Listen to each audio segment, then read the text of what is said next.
Hi guys, this is Andrew with rockclass101.com, and in this week's ukulele lesson, Matt's going to be teaching you how to play the theme to The Exorcist. So first off, if you guys have not seen the movie, please check it out. It is absolutely terrifying.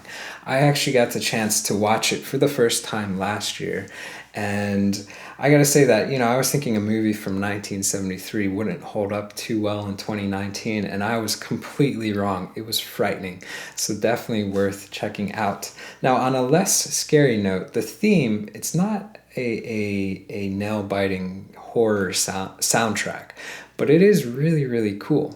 So let's talk a little bit about how this song was composed. So this song is written around a motif.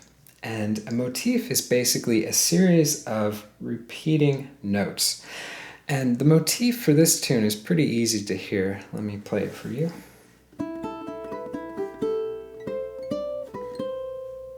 So that phrase goes over and over and over and over throughout this tune. But what makes it really interesting is that layers are added to help it continue to develop. So as you heard in the arrangement, it starts out with just the motif, and then it starts to add chords into the mix. And we have some really interesting open-voiced chords. So all that means is basically a bunch of the strings are going to be open. But some of them, like this one, sound really, really interesting and help to kind of really develop the tune. Now, from a finger-picking standpoint, this isn't a really challenging tune. I'd say it's probably the intermediate level, but what I think is the most challenging about it is getting the form down. So this song jumps from 4/4 to 3/4, but it does not do it in an intuitive way. It doesn't go 4/3/4/3/4/3. Sometimes it goes 4/4/4/3, and then a number of bars of 4, and then one bar of 3, and it doesn't stay uniform. So it makes it a little bit hard to know exactly where you're at. So when you're tackling this piece, the best advice I can give you is to learn one section at a time. And we've split it up into 4 sections, and we're going to call it theme 1, 2, 3, and 4. So tackle theme 1 first, memorize the form, then do theme 2, memorize the form, then try theme 1 into theme 2, and then repeat that. So theme 3, theme 4, 3 to 4, and then 1 through 4. So don't try to tackle everything from the get-go. Now, as you also heard, we put a U bass on this track too. So the U bass will help you anticipate when those changes occur to start the phrase again, start the motif again. Okay, so let's talk about this lesson. So in this lesson, Matt's going to teach you how to play the entire song. But if you want to get the tabs to print out and follow along with, you can click this link or go to the site, rockclass101.com, do a search for Tubular Bells, or you can search for the Exorcist theme. Either one will work. And that'll pull up this page, and on this page will also be the on-screen tab viewer. Now, this is a really cool feature where you can hit play, watch the tab scroll across in real time. You can highlight bars to loop sections, slow it down to any speed you wish. Just a really great asset in learning this song that much easier. All right, so I'm going to go ahead and hand it off to Matt to teach you how to play this, and then I'll see you at the end of the video. Today we're going to learn the theme from The Exorcist, also known as Tubular Bells. This is a reoccurring theme, and it's a pretty repetitive one and fairly difficult. So once you get the first part, the song starts to come easier, but it does take quite a bit of practice just to get the very beginning. Let's go ahead and jump right in. First of all, we want to make sure we're playing a high G ukulele. That's what's going to give us the sound of the Kanile'a style, which is going to create that bell-like sound, which is perfect for this song. If we look here at the start, we're actually going to look at the first 2 measures with the pickup bar all at the same time to begin here so that we can really get the feel. You'll notice that it's actually 7 beats for the first line, and that's a little weird, but it sounds really cool. We'll start by playing our open E string, and I like to use my index finger with my playing hand for that E, then the open A, then the open E again, and then we're going to play 4 on the G, and I like to use my middle finger here to play that, and I'm using my thumb to play that G string. I'm using a sort of 3-finger method with my thumb on the G, index on the E, and middle here on the A. After I've played the 4 on the G, I'm then going to play open on the E, and then I'm going to take the 4 off and play open on the G, and then I'm going to play the open A. And this is the first time where we sort of hold that for a full beat. So the first little section here, we have the open E to start, open A, open E, 4G with the middle, open E, open G, then the open A. So we hold that open A for just a brief amount of time before then we go to the 5 on the G, in which case we're going to use our middle finger here on 5 of the G, play that. Then, while still holding this middle finger here, we're going to take our ring finger and place it on 5 of the A string. It can really help to angle your fingers towards your shoulder to get the correct angle. If they're straight up and down, it's really hard to squeeze them both in. So by angling the fingernails towards the shoulder, it can help. And I'm going to play the 5 on the A while the 5 on the G is still ringing. So then from here, we're going to move our middle finger down to 4 on the G, in which case our fingers are going to straighten out more. And you'll also notice I'm still holding the 5 on the A. After I play this 4 on the G though, I'm then going to take off the 5 on the A and add the index here on 3 of the A. And then we're going to play the open E, which starts the whole process again. So we're trying to let notes ring into each other. That's what's going to create that bell-like sound, and that's really going to be created with the G and the A strings. So the fingering that's used here is very important so that you can continue to let those notes ring into each other. If we start there on the 5G, we're doing with our middle finger, and then we're going to do the ring finger here on 5A. See how they're both ringing into each other. Then 4 on the G. See, I'm still leaving the 5 on the A until I then move it to play the 3 on the A. And then I'm going to play my open E string. So that whole first run, really, really, really slow, should sound something like this in time. Again, with the pickup bar going into the first 2 measures in 7. Crazy, right? But should be something like this in time. 1 and 2 and 3 and 4 and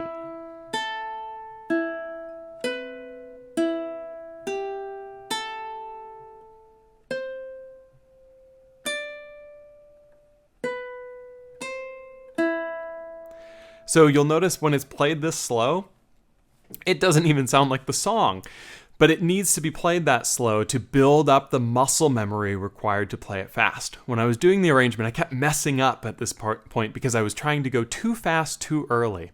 It's really, really critical to get comfortable with each one of these fingers in their position. So here it is nice and slow so that you can hear it in time. And this is going to be, more like what the song should sound like.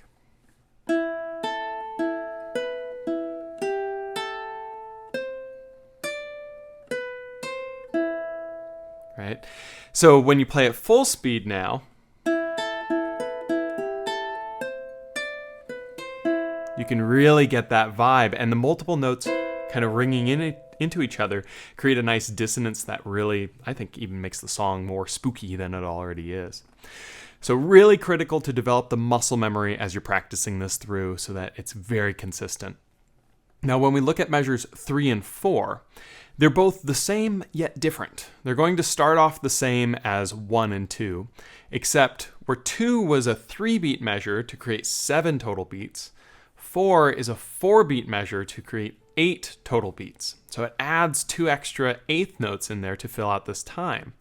So when you start playing it, it's the same fingering. We're going to start here with the open A, and the open E, and the 4 on the G with the middle, and the open E, open G, and the open A, 5 on the G with the middle, and then 5 on the A with the ring, 4 on the G with the middle, and 3 on the A with the index. And then we're going to go to 0 on the E, just like we did before. But in the previous time, we stopped here. This time we're going to play 4 on the G, and then open on the E again. And the reason for that is so that we can get that extra beat. So this time we have 4 total beats in measure 4, where previously on measure 2 we only had 3 beats.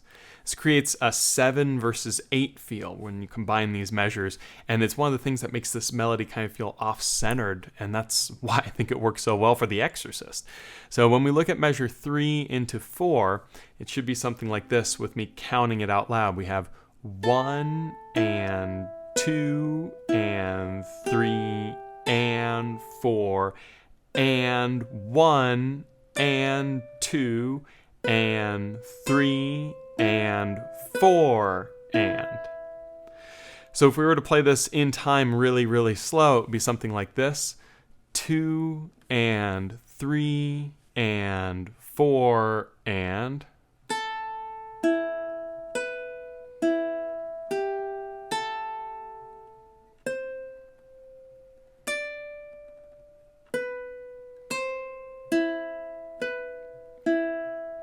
So again, exactly the same as beats 1 and 2, or as, measures 1 and 2, except the end of measure 2 ends with the third beat, and the end of measure 4 ends with the fourth beat. This trading back between a 7 and an 8 feel of beats is going to be reoccurring every single time. It's going to go 7 beats, then 8 beats, then 7 beats, then 8 beats. So when we look ahead to measure 5 and 6 are identical to measures 1 and 2, which is kind of neat. So measures 5 and 6 are 2 and 3 and 4 and.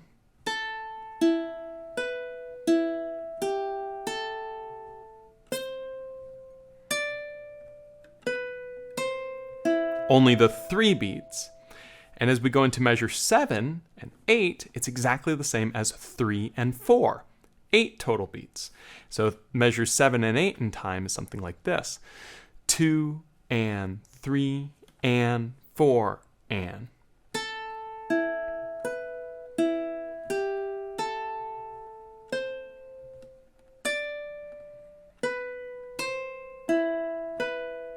Notice how it adds the extra beat at the end. So that's the whole A section. It's really one set of 7 followed by one set of 8, and then repeated. One set of 7 followed by one set of 8. And that sounds like this when played a little bit more in time. Again, don't forget the pickup at the very beginning, that open E on the and of 4 before we go into it. So in time, section A should sound something like this. 1 and 2 and 3 and 4.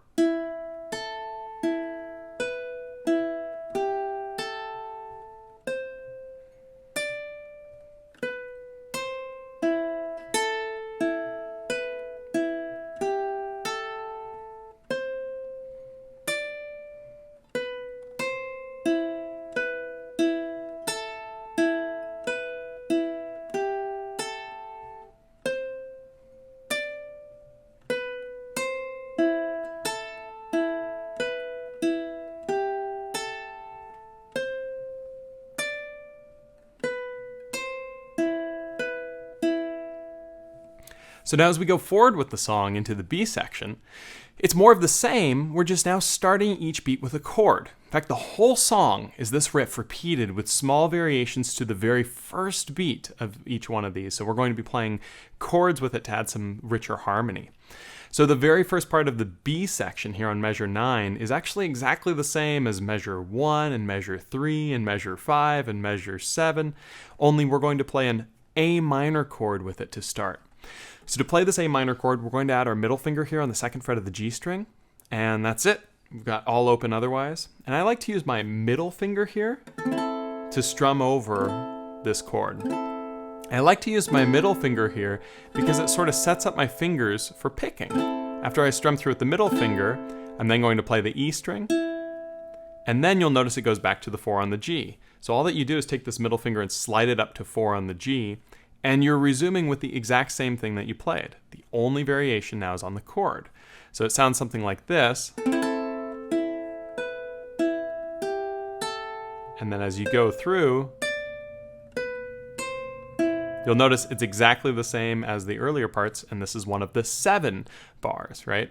So measures 9 and 10 in time is one of this collections of 7, and it should sound something like this. 2 and 3 and 4 and.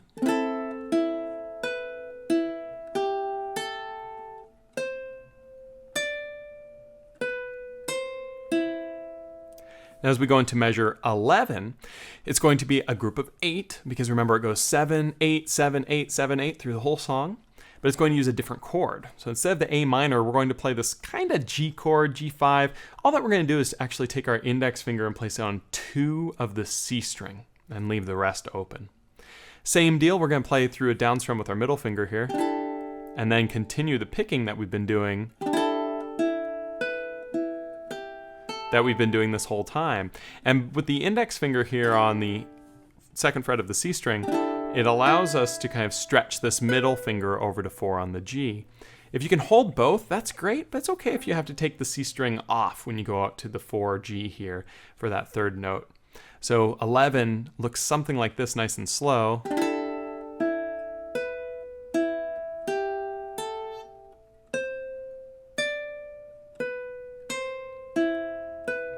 So you'll see it's exactly the same as 3 and 4 or 7 and 8, just now with that chord at the beginning. So in time, that should sound something like this. 2 and 3 and 4 and...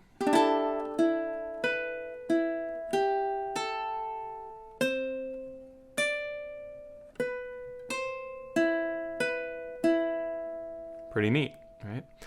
Now as we go into measure 13, 13 is exactly the same in every way as measure 9. So 13 and 14 are the same as 9 and 10, a group of 7 with your A minor chord being played. Exactly identical. We could even put a repeat there if we want, but I like writing it out just because, man, it's a bit of a finger twister, right? But let's go ahead and try 13 and 14. Again, exactly the same as 9 and 10. Let's go ahead and try it in time, nice and slow. 2 and 3 and 4 and...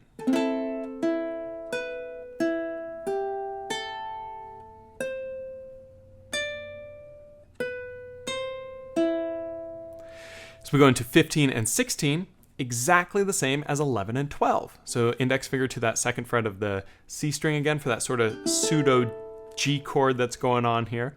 And it's a bar of 8 again. So the 2 bars combined make 8 beats, just like what we were doing on 11 and 12. So in time, that should sound something like this, nice and slow. 2 and 3 and 4 and...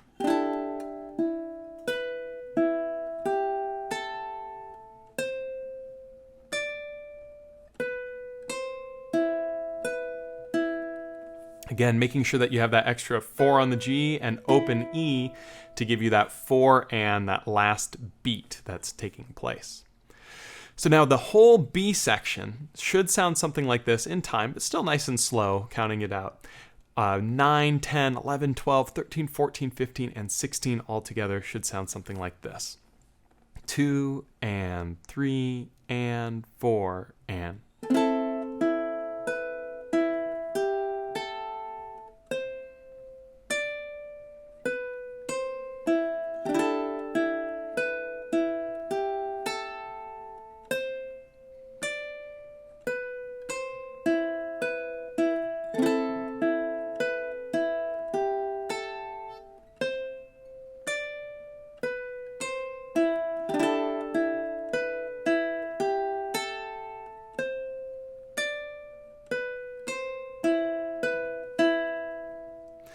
So that's the whole B section. You start to see we're layering in some harmony. Now as we go into the C section, we're going to do even more harmony yet.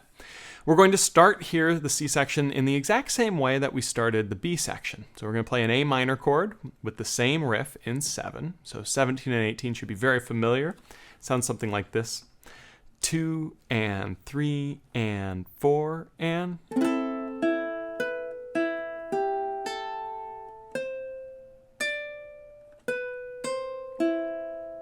But 19 here, we start to incorporate some changes, and this is something that you're going to notice is there are a lot more chords in this C section. The first one here is a G chord, where it's a little bit more complex. We're going to play a G chord 4-2-0-0, so it's a lot like this one here with just the 2 on the C. We're going to add a little more harmony by adding 4 on the G string with the ring finger. Now, if you're comfortable with it, you can use your middle finger here, because it's what we use earlier throughout the song on that 4G, but it's a big stretch. So if you're having trouble with that, it's okay to use 4 on the G with your ring finger. You just might notice I'll use the middle to make that stretch. But it's okay either way, both ways work. And we're going to strum through this chord now, 4-2-0-0, and then we're going to play the exact same riff we've been playing throughout this whole period of time in 8. Now, because we have the 4 already here on the G, we don't have to move at all to play the 4 on the G, but we will have to take it off so that we can bring our middle finger up to the 5 on the G so we can play the riff the same way we've been playing. To play this song, consistency is key. We want to make sure that we're getting every single one of these changes the same way every time. And so 23, playing it really slow, looks something like this.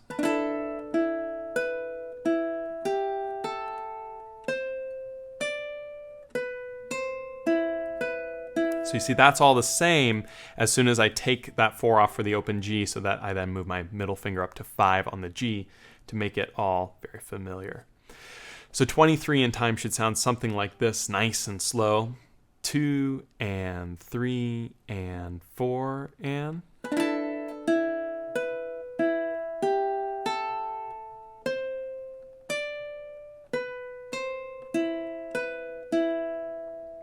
So now we have a different way of playing this G chord, and excuse me, I said 23, I meant measure 19 earlier there with the G chord. Measure 19 and 20 for that sort of sound. So we had 17 and 18 with the A minor chord, and now we have measures 19 and 20 with the G chord. So those 4 measures all in time should sound something like this together. 2 and 3 and 4 and...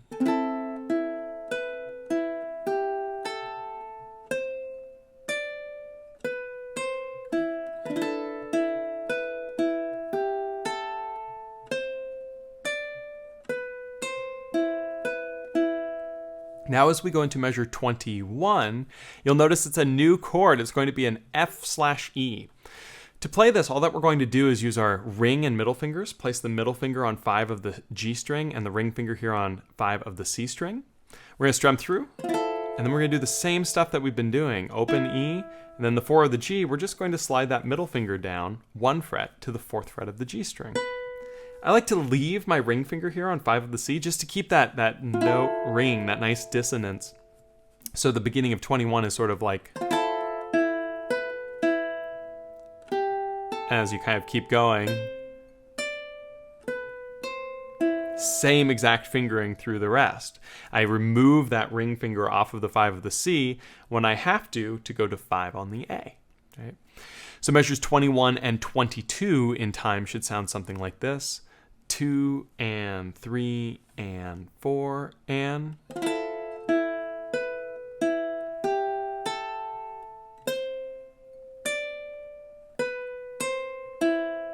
Now as we go into 23, it's the same as 19 and 20, which is why I made that little mistake earlier. 19 and 20, 23 and 24, exactly the same. So they're bars in 8 with that G chord. So that should sound something like this in time.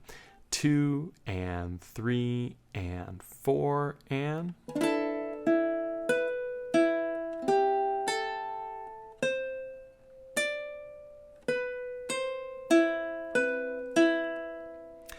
Then we go into 25 here, and 25 is going to incorporate a D sus2 chord. So we're going to slide all the way down, and what I like to do is that same sort of F/E, the fingers that are used there, we're going to use those same fingers down low. So middle finger here on 2 of the G, ring finger here on 2 of the C, and we're going to play those 4 strings together, and then I'm going to play the open E, and for the 4G here, I'm just going to take my ring finger off here and slide the middle finger up to 4 on the G.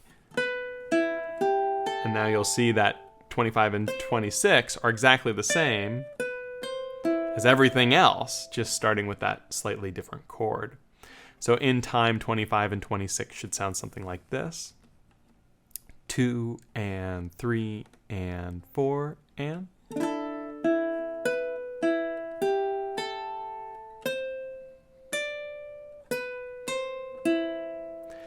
Then we're going to go into 27, and I really like 27 because it's a strum, but it's all open. We're just going to go through this C6 chord, 0, 0, 0, 0, and then play the riff in 8.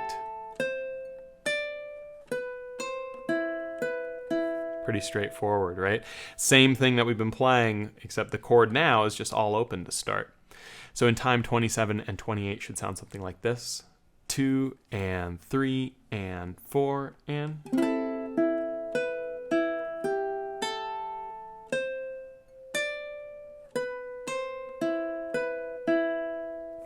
So now that's really starting to get us the sound of this sort of section, and there's one more part for this C section before we go on to D. It's going to be an E minor chord, but not a full E minor. All that we're going to do is take our ring finger here, place it on the 4th fret of the C string, and that's it. We're going to strum through all 4 strings, and then we're going to do the riff here once again in 7. And then when we do this riff, we can use our middle finger, cross it over to the 4 on the G, and we can actually leave the ring finger here on 4 of the C to keep ringing. So we have the start here, open E, then the 4G, and we can let that resonate a little bit longer. And then we take it off when we have to move as we get to the higher section, which is the same riff. Again, it's the same thing over and over and over and over again. So 29 and 30 in time should sound something like this. 2 and 3 and 4 and...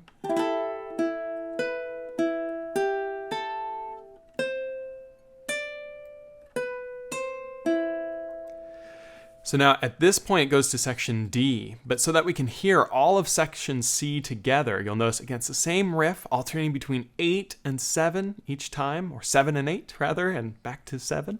It's always going to be the opposite each time as it's going through these sections. And so that you can hear all of these from the A minor to the G to the F/E to the G to the D sus2 to the C6 to the E minor, it sounds something like this in time, nice and slow. 2 and 3 and 4 and...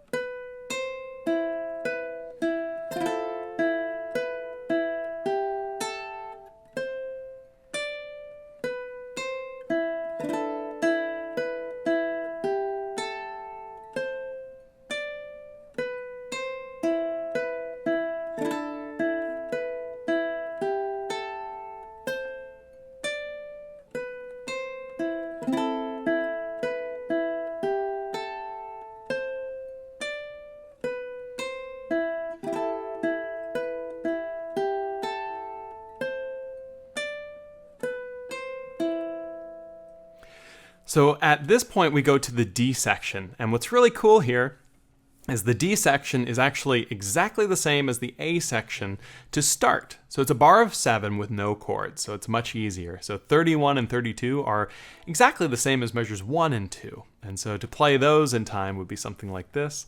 And you'll notice I've been speeding up a little bit as we go through, right? As you get more comfortable with this. So I'll play this one even a little faster yet. So 31 in time is something like this.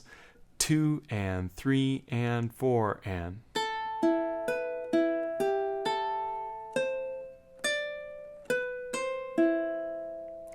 So that was 31 and 32. Now we go to 33 and 34, and we're going to go kind of into the end here. 33 and 34 are a bar of 8, and then 35 we're going to play at the beginning of the bar and let ring for the entire duration. Now when we play 33 and 34, we start off exactly the same way with the riff.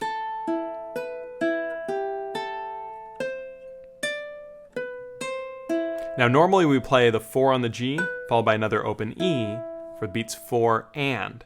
But instead we're going to play just the 4 on the G, and we're going to hold it there with this symbol called the fermata, which means we're just going to hold it for an indefinite amount of time. So we're just going to hold it for a moment. So after we're done holding that, we then go to the very end on 35, which is a harmonic on fret 12 on the C, E, and A strings. Now, to do a really good harmonic, the trick is to very lightly touch the strings, not between the frets where you normally would fret it, but actually over the fret itself. Barely touch, don't really compress, but just touch it, and as you feel the strings start to vibrate, take your fingers away. So 33, 34 into that ending on 35 should be something like this in time. 2 and 3 and 4 and...